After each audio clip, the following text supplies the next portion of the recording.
Oknum nakal mencoba menjatuhkan pamor Ganjar. Waduh, waduh, waduh, ada apa ini? Enggak, faktornya macam-macam dia. Ini kondisi pengetahuan tadi, maka sebenarnya kalau kita bisa menemukan mereka, kita bisa edukasi kok. Kalau perlu dilegalkan, terus kemudian mereka izin. Uruslah izinnya baik-baik. Tapi kan beberapa di antara itu tembakan-tembakan semuanya kan. Mereka tembakan-tembakan bukan rokok yang asli gitu. Kemudian dipalsukan di sini dan seterusnya. Jadi modusnya cukup banyak. Dari screenshot pasti tinggal catatannya banyak itu. Nah ya, jadi ini yang mungkin para pengusahanya bisa komunikasi dengan kita, fair-fairan, terbuka kita edukasi maupun. Lihat aja coba di media sosial, gesekan-gesekan itu makin keras, bahkan sudah mulai kayak Pilpres 2019. Ada yang left group karena beda pilihan, ada yang mulai nyinyir-nyinyiran padahal dulunya teman, bahkan ada yang main membunuh karakter hanya supaya orang itu diam. Ini jelas kondisi yang nggak baik. Kak Adrun memang lagi cari bahan. Ya, pemimpin itu dinilai memang dari seberapa besar dia berani ambil resiko untuk memperjuangkan idealismenya membantu seluruh warganya gitu loh. Dan kita yakin figur sekelas Pak Ganjar ini pasti punya idealisme itu. Nggak akan berhenti berpihak kepada warga miskin.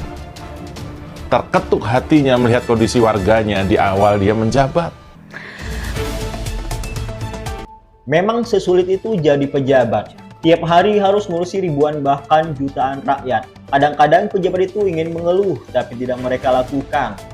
Karena itu sudah menjadi tugas seorang pemimpin dalam melayani rakyat. Terkadang kegiatan mereka dalam menjalankan tugas sering kejemblong dalam isu miring yang harus mereka hadapi. Entah itu hoax atau fitnah. Memang sih kalau orang yang tidak suka dengan kita pasti akan membuat 1000 cara untuk menjatuhin orang yang dirasa saingannya. Itulah tantangan serta risiko yang perlu ditanggung kalau sudah terjun ke dalam dunia politik. Bahkan beberapa hari yang lalu, ada seorang politisi keren sempat terjegal isu miring tentangnya yang tersebar di dunia maya. Para penyerang ini berbondong-bondong membuat caption demi menjatuhkan pejabat ini. Beragam tulisan tertempel di laman medsos. Kebanyakan jutaan mereka berisi tentang arogansi pejabat publik. Tak segan, Ketua Lembaga Pers Generasi Muda Pembangunan Indonesia, Karen Pujarisma mengecam tindakan gubernur ini yang tidak rasa tergolong pelecehan verbal. Waduh, waduh, waduh, statement apaan ini? Perlu dikupas tuntas nih. Semua terjadi ketika para reporter mendatangi Ganjar yang tengah menghadiri acara permusnahan rokok ilegal di halaman Gubernur Jawa Tengah pada Selasa 31 Januari lalu. Media yang ingin meliput aktivitas Ganjar, berbagai macam pertanyaan yang terlontar dari mulut reporter. Di tengah ramainya pertanyaan itu, muncullah satu pertanyaan reporter terkait perkembangan Jembatan Juanda yang saat ini macet katanya. Sebenarnya di luar konteks sih dari kegiatan Ganjar waktu itu. Yah, namanya reporter kan kerjanya muter-muter nyari informasi. Nggak salah sih dengan hal itu, namanya juga reporter. Catatan saya, kenapa para reporter ini tidak update terkait pertanyaannya sih? Padahal berita seputar Jembatan Juanda itu memang terus terbuka agar bisa dikonsumsi oleh publik. Seharusnya kalau ingin tanya alangkah lebih baik kita pelajari dulu tuh, apakah pertanyaannya belum sempat dijawab Ganjar atau bahkan belum pernah dibuat oleh reporter lain. Orang beritanya aja sudah sempat dipublik, bahkan Ganjar sudah minta maaf. Terkhusus pengguna jalan Tengkurapati Rembang karena pembangunan ini mengganggu jalur transportasi. Ganjar juga giat berpatroli untuk terus mengecek progres pembangunan Jembatan Juanda yang berkembangnya cukup bagus. Sebelumnya Jembatan Juanda di sisi utara itu sempat terbakar pada bulan yang lalu. Alhasil kondisinya jadi melengkung. Perbaikan jembatan ini sempat sangat berbeda dengan Jembatan Wonokerto.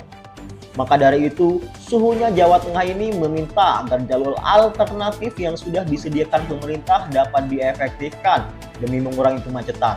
Sampai di sini harusnya mereka paham karena sang reporter harus memahami betul batasan-batasan dalam melontarkan pertanyaan.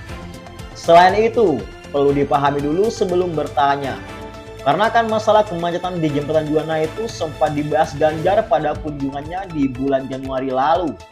Coba aja reporter ini terupdate. Kan memang tugas reporter ini terupdate pemberitaan terbaru ya. Kalau memang mereka reporter sungguhan dan bukan jelmaan, pasti sudah tahu betul jika progres jabatan Juwana selalu diinceng setiap saat. Nggak pernah luput sih dari pantauan Ganjar gitu loh. Di mata publik, pasti respon Ganjar terlihat ketus dan arogan. Aduh, sabar Pak Ganjar ya.